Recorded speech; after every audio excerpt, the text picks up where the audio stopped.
Before we begin, let's take a breath together.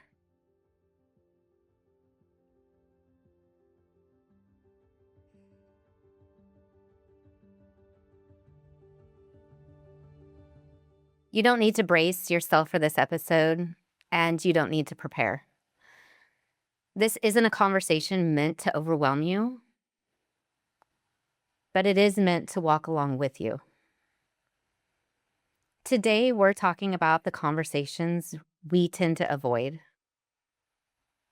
Conversations around mental health, around suicide, around the quiet forms of suffering that don't always announce themselves. If at any time during this podcast you need to pause and come back later to listen, that's okay. If you listen all the way through in one sitting, that's okay too.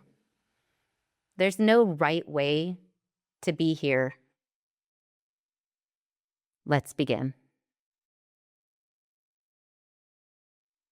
This is one of the conversations people often say that they want to have right up until it's actually time to have it. So if you notice yourself tightening in the chest, drifting, or wanting to skip ahead, that's not a failure of attention.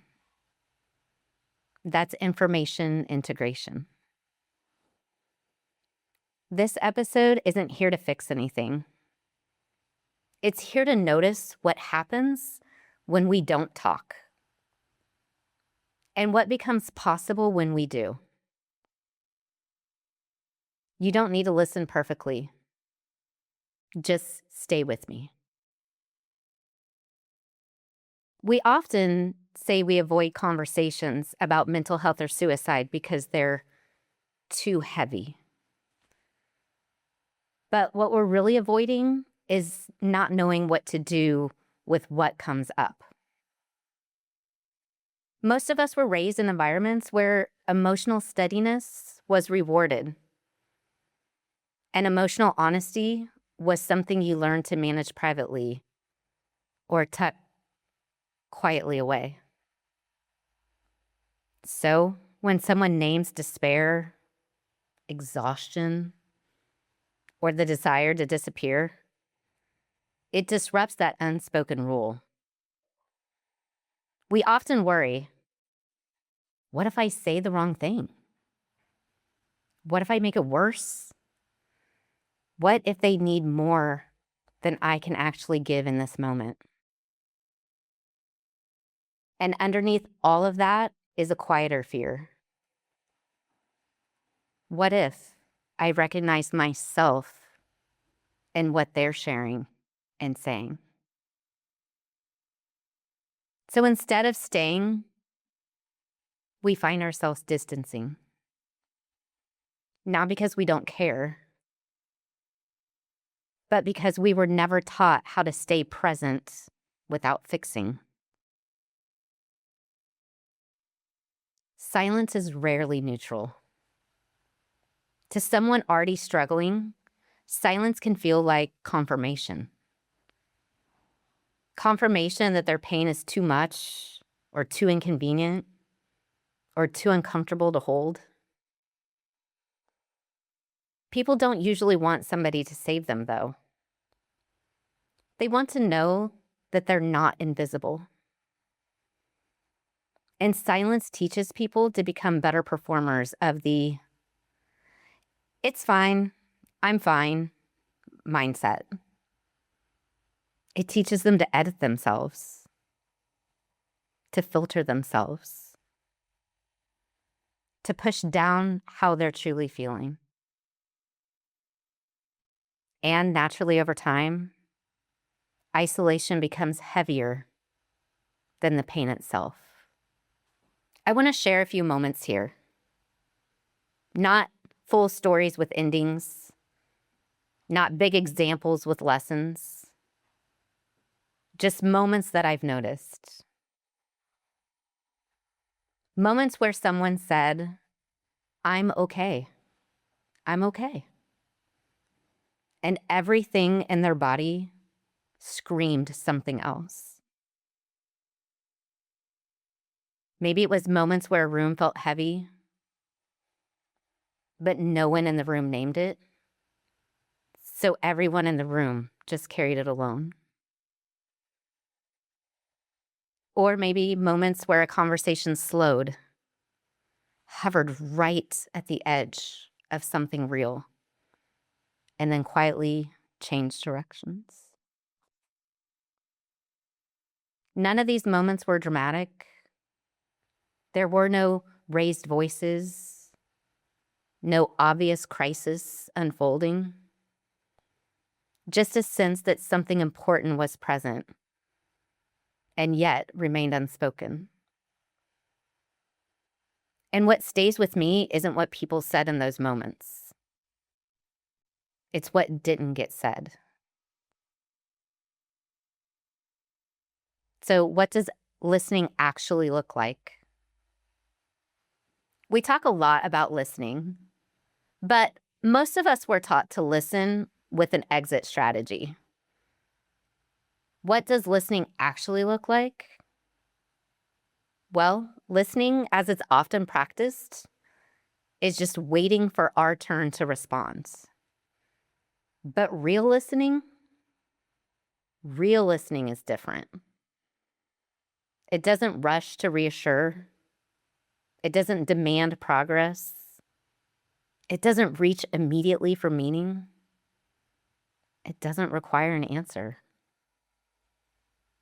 Listening sounds like, hey, friend, I'm really glad you told me that. You know what? You don't have to make sense of this yet. I'm here. Or maybe what I heard you share was, and then reflect back. Sometimes listening is silent. Not the weird, awkward kind that's trying to end, but the kind that says, I'm not leaving even in the silence. You don't have to say the perfect things. In fact, presence regulates more than words ever will. So what do people think that they're supposed to do? There are phrases people reach for when they don't know what else to do. Things like, well, at least, or, well, you know, everything happens for a reason. Or maybe they wouldn't want you to feel this way. Most of these statements aren't said because people don't care. They're said because people are scared. And honestly, they don't know exactly what to say in the moment. They're scared of sitting with pain that doesn't resolve quickly, scared of saying the wrong thing, scared of not being able to help.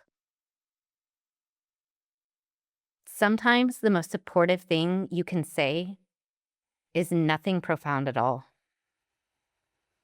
Sometimes it really simply is, I'm here. I'm listening. You don't have to carry this alone right now. Community responsibility doesn't mean becoming somebody's therapist. It doesn't mean carrying someone else's life on your shoulders. It means refusing the idea that suffering is a private failure.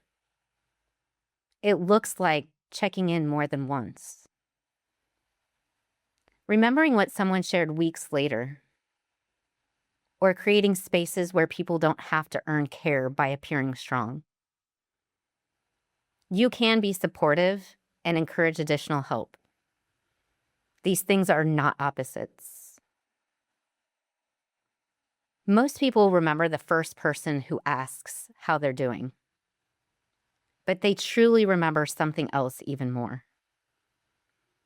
They remember the person who came back, the second check-in, the quiet follow-up, the message that says, I didn't forget. The second check-in communicates something powerful. You weren't just a brief moment of concern. You mattered enough to remember later. Sometimes that's what steadies somebody long enough to keep them going. I want to pause here and say something clearly and calmly. If listening to this brings up thoughts of harming yourself, or if you're feeling overwhelmed in a way that feels unsafe, support is available. In the US, you can call or text 988. It's available 24/7, and you don't need to be in immediate danger or crisis to reach out. You don't need the right words. You don't need to justify your pain. You can simply call and text and say, "I'm not okay," or "I'm just really struggling right now." You don't have to be in full on crisis mode to text and reach out.